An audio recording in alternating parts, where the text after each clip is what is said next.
কল্যাণের জন্য প্রথম এবং প্রধান হচ্ছে সেই দেশের নাগরিক, সে হিন্দু না মুসলিম, বুদ্ধ না খ্রিস্টান, তার পরিচয় নয়। পরিচয় হচ্ছে সে ভারতীয়।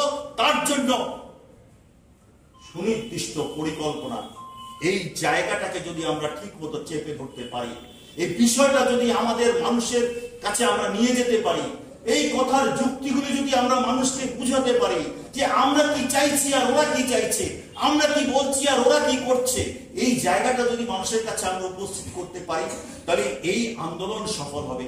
এই আন্দোলনের মধ্য দিয়ে এই প্রজন্মটাকে উপর যে অন্যায় অবিচার নেমে আসছে তার থেকে আমরা বেরিয়ে আসতে পারবো এবং আমাদের যে মূল লক্ষ্য সমাজতান্ত্রিক ভারতবর্ষ, সেই সমাজতান্ত্রিক ভারতবর্ষ আমরা গড়ে তুলতে পারবো। এই 3 দফা দাবিকে গুরুত্ব দেবেন। এই 3 দফা দাবিকে নতুন করে ভাবার জন্য আপনাদের কাছে অনুরোধ রেখে এবং নতুন নতুন কর্মীকে কিভাবে সংগঠিত করা যায় তাদের কাছে যুক্তি উপস্থিত করবেন। এই দাবির মূল উদ্দেশ্যগুলো পলাশ বলেছে, সুভাষ বলেছে, শুভ বলেছে, তাদের সাথে মিলিয়ে নেবেন।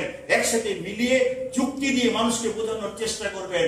মনে রাখবেন, প্রতিটি মানুষ একজন দার্শনিক, সে নিজের মতন করে ভাবে। তার ভাবনার মধ্যে যদি যুক্তি উপস্থিত করে দেওয়া যায়, আজ না হয় কাল সে জাগবেই, আর তার জাগার মধ্যে দিয়ে নতুন সূর্যোদয় হবে। সেদিন